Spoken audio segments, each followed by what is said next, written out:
7 सितंबर को ग्रहण है और मैंने एक अपना वीडियो पहले ही बना रखा है। उसके अंदर मैंने बताया है कि क्या करना चाहिए और कैसे कैसे सावधानी रखनी चाहिए। और ये वीडियो है मुख्य विशेष करके गर्भिणी जो स्त्रियां हैं, जो माताएं बहनें हैं, उनके लिए कि ग्रहण में उनको क्या क्या नियम पालन करना है। ठीक है, देखिए शास्त्र में वर्णन आता है कि कश्यप ऋषि कहते हैं कि चंद्र ग्रहण तथा सूर्य ग्रहण का ज्ञान होने पर घर के भीतर रहना चाहिए, यानी अंतःपुर में जाकर शांति होम आदि कार्यों में लगकर चंद्र तथा सूर्य के ग्रह द्वारा मुक्ति के लिए प्रार्थना करनी चाहिए। यानी कुल मिलाकर आपको घर के भीतर रहना है और न भगवान का नाम जप करना है। कौन से भगवान का नाम जप करना है? तो जिस भी भगवान में आपकी श्रद्धा हो उस भगवान का नाम जप करना चाहिए। देखिए, गर्भावस्था ऐसी अवस्था है ना कि आपका नित्य यज्ञ होता है। जो आप भोजन करती हैं ना, वह भी आपका यज्ञ माना गया है, वो भी आहुति मानी गई है, वो भी साधना मानी गई है आपको, क्योंकि आपके गर्भ में ऋषि पल रहा है। क्योंकि वह बालक न ऋषि होता है, निर्दोष माना गया है, उस बालक में कोई भी दोष नहीं होता, इसलिए सबसे पवित्र अवस्था मानी गई है। तो यदि आप भगवान का नाम लेती हैं ना सूर्य ग्रहण या चंद्र ग्रहण के भीतर, तो आपका तो पुण्य बढ़ेगा ही, साथ साथ में ना जो बालक का जो कुभाग्य होगा, है ना, दुर्भाग्य होगा, वह सब भी खत्म हो जाएगा भगवान के नाम के जप से। इतनी उत्तम महिमा है भगवान के नाम के जप की। ठीक, आपका पुण्य बढ़ेगा और आपके पेट में पल रहे बच्चे का भी पुण्य बढ़ जाएगा, क्योंकि ग्रहण में किया हुआ जप 1,00,000 गुना होता है। और यदि आप गंगा जल अपने पास में रखी रहेंगे, कटोरी में, खुले कटोरी में रखिएगा, तो उसका पुण्य प्रभाव करोड़ गुना हो जाता है चंद्र ग्रहण में। यदि सूर्य ग्रहण में करते हैं तो 10 करोड़ गुना कहा गया है भगवान वेद व्यास जी के द्वारा। अब देखिए, शास्त्र आगे कहते हैं कि गर्भिणी को संपूर्ण ग्रहण काल में कमरे के अंदर बैठकर यज्ञों में सर्वश्रेष्ठ भगवान नाम जप रूपी यज्ञ करना चाहिए। भगवान श्री कृष्ण गीता में कहते हैं कि यज्ञानाम जप यज्ञो अस्मि। यज्ञों में सबसे बड़ा यज्ञ कौन सा है? जप यज्ञ है। आप भगवान का नाम ले रहे हैं तो आपका जप यज्ञ ही है, तो आप यज्ञ कर रही हैं। बस ध्यान रखना कि गंगा जल आपके पास में होना चाहिए। अब जब से सूतक लगेगा ना, देखिए लगभग आसपास 12:30 बजे के आसपास सूतक लग जाएगा, ठीक है।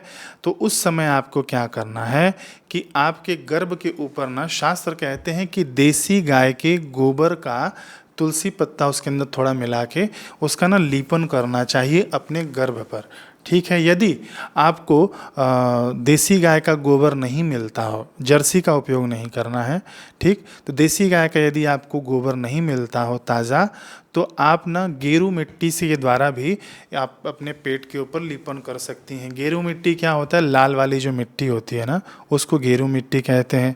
यदि वह भी उपलब्ध नहीं है तो आपके घर में तुलसी का पौधा होगा, तो वहाँ से आप थोड़ी मिट्टी निकाल लेना, उसको ना पानी में घोल लेना, पतला ही लेप कर लेना पूरे पेट के ऊपर। तो इससे क्या होगा ना कि जो भी दुष्प्रभाव है, अथवा तो जो भी बुरी आत्माएं हैं, अथवा तो जो नेगेटिव किरणें हैं, आपके गर्भ की हानि नहीं कर पाएंगे, यानी आपके गर्भ की सुरक्षा हो जाएगी। अब देखिए, जब चंद्र ग्रहण लगता है ना, सूर्य ग्रहण लगता है ना, तो मलिन शक्तियां जो होती हैं ना, वो बड़ी उग्र हो जाती हैं, एकदम उग्र हो जाती हैं। जो दुष्ट आत्माएं होती हैं, जो बुरी आत्माएं होती हैं, तो उनके द्वारा ना लोगों का नुकसान भी होता है। अब देखिए, जिनके पास ना छोटे बच्चे हों, तो ग्रहण काल में ना उनको भी सावधानी रखनी चाहिए। उनको भी ना दुष्ट शक्तियों से, दुष्ट प्रभाव से बचाने के लिए बच्चे के पास तुलसी पत्र रख सकते हैं, काला तिल रख सकते हैं, कुशा रख सकते हैं। तो उनकी भी सावधानी पूर्वक हम लोग रक्षा करें इन दुष्ट शक्तियों से। अब देखिए, गर्भवती ग्रहण काल में गले में तुलसी की माला पहने और चोटी में कुशा घास धारण करें। चोटी जो आपकी है, इसके अंदर कुशा घास लगा देना। कुशा कहाँ मिलेगा? आपको मार्केट में मिल जाएगा कुशा, पूजा पाठ की दुकान पे मिल जाता है। यदि कुशा नहीं मिले तो तुलसी आप लगा देना।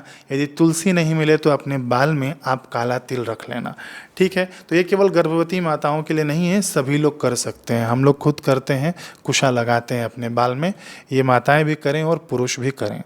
अब देखिए, ग्रहण के दौरान ना गर्भिणी को लोहे की बनी हुई वस्तु से दूर रहना है। कोई भी लोहे की चीज़ हो उसको आपको ग्रहण काल में नहीं छूना चाहिए। इस बात का आप लोग जरूर ध्यान देना। यदि आप चश्मा भी पहनती हो और उसके अंदर लोहे की फ्रेम हो ना, तो आप चश्मा भी उतार कर रख देना ग्रहण काल में। सूतक काल में यदि आवश्यक हो तब पहन लेना, या तो मत पहनना, क्योंकि सूतक काल से ही प्रभाव धीरे धीरे धीरे धीरे बढ़ते जाता है ग्रहण का। तो मैं कहूँगा सूतक के पहले ही आप ये सब सावधानियाँ बरत लेना, ठीक है ना। अब कोई कोई माताओं बहनों के सर में ना लोहे की पिन भी लगी होती है, वह भी आपको उतार कर रख देना है। नोकीली चीज़ मैंने बताया कि सुई जैसी नोकीली चीज़ हो गई, चाकू जैसी नोकीली चीज़ हो गई, कैंची हो गई, है ना, पेन हो गया, पेन लिखते हैं ना, पेंसिल हो गई, नोकीली चीज़ है ना वो भी, सुई, इन सब चीज़ों का प्रयोग आपको सूतक काल से ही बंद कर देना है, ठीक। किसी भी लोहे की वस्तु हो, चाहे बर्तन हो, चाहे दरवाजे की कुंडी हो, चाहे ताला चाबी हो, उसका स्पर्श तक आपको नहीं करना है। खास करके गर्भिणी माताओं बहनों के लिए ये विशेष सावधानी कही गई है, इसका आप लोग ध्यान रखिएगा। अब देखिए ग्रहण काल में ना भोजन बनाना तो मना ही है, भोजन नहीं बनेगा, ठीक। साफ सफाई भी इन माताओं बहनों को नहीं करना है जो गर्भवती हैं। घरेलू काम से भी आपको परहेज करके बैठे रहना है। पढ़ाई लिखाई, पेन तो आपको हाथ में लेना ही नहीं है, पढ़ना भी नहीं है उस समय, ठीक है ना। अब कंप्यूटर का काम भी आपको नहीं करना है। इससे क्या होता है ना, हमारा मस्तिष्क, मन मस्तिष्क कमज़ोर पड़ जाता है। खास करके हमारा तो कमज़ोर पड़ेगा ही, और जो गर्भ में जो शिशु पल रहा है उसके ऊपर भी इसका दुष्प्रभाव पड़ता है।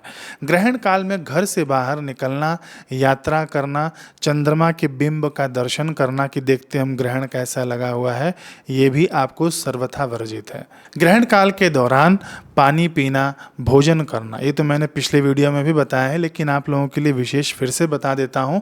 यदि पानी पीने की आवश्यकता हो तो सूतक काल तक आप पी सकती हैं, लेकिन ऐसे पिएं कि आपको ना ग्रहण काल में, जो रात्रि के 10 बजे से शुरू होगा 1:30 तक रहेगा ना, उसके अंदर आपको लघु शंका न जाना पड़े, बाथरूम आदि का उपयोग न करना पड़े। इस हिसाब से आप 3-4 घंटे पहले ही पानी बंद कर देना। ग्रहण काल में आपको सोना भी नहीं है और वज्रासन में भी नहीं बैठना है। वज्रासन समझते हैं ना, वज्रासन में भी आपको ग्रहण काल में नहीं बैठना है। अब देखिए कई माताओं बहनों का ये प्रश्न होता है कि हमको दवाइयाँ लेनी पड़ती हैं, हमको खाना ही पड़ता है, अति आवश्यक है। यदि अति आवश्यक है तो ना देखिए, शास्त्र 3 लोगों को छूट देते हैं। एक तो बालकों को, जो छोटे बच्चे हैं, ठीक है, दूसरे जो वृद्ध हैं, और तीसरे जो बीमार हैं। यदि आपको आवश्यकता पड़ता है तो आप बीमार की श्रेणी में आ जाएंगी, ठीक है ना। तो इससे आप 6:30 के पहले पहले 7 तारीख को शाम को 6:30 के पहले पहले यदि खाने की आवश्यकता हो, दवाई हो, पानी हो, वह सब आप ले लेना। 6:30 के बाद आप नहीं लेना, ठीक है, क्योंकि उचित नहीं होगा। बाकी आपकी मर्जी। ग्रहण के दौरान मोबाइल फ़ोन के उपयोग से भी हमको बचना चाहिए, क्योंकि ये काल ऐसा होता है ना, एक तो खुद ही नेगेटिविटी बहुत होती है वातावरण में। ये काल ऐसा है कि यदि आप जितना भगवान का नाम का उच्चारण करेंगे ना, उतने ही आपके गर्भ को पुष्टि संतुष्टि मिलेगी, और वह भी अंदर ही अंदर पुष्ट होते जाएगा। मैं भी अपने चैनल पर लाइव चला कर रख दूंगा, तो आप मोबाइल में कहीं भी आप प्ले कर लेना और उस भगवान नाम को सुनते जाना। अब लोग कमेंट करके बोलते हैं आपने मोबाइल चलाने के लिए मना किया है, तो हम सुनेंगे कैसे। मोबाइल चलाना मतलब मोबाइल पर उंगलियां घिसने के लिए मना किया है, ठीक है। बाकी आप मोबाइल चलाकर सुन सकते हैं, भगवान का नाम चलता रहे, खूब भगवान का नाम लीजिए। तो बस इतना ही। बाकी ग्रहण पर 2 वीडियो और आएंगे, जो आप लोगों ने प्रश्न पूछे थे पिछले वीडियो पे कमेंट में, उनका भी मैं वीडियो लेकर आ रहा हूँ। पूरे आपके जितने सवाल हैं ना, सभी सवालों का जवाब मैं दूंगा उस वीडियो में। और जो चौथा वीडियो होगा उसके अंदर मैं स्वयं करके बताऊंगा कि आप लोगों को क्या क्या करना चाहिए आपके घर के अंदर, ठीक है। ग्रहण के ऊपर 2 वीडियो आएगा और, तो उसे भी आप लोग जरूर देख लेना।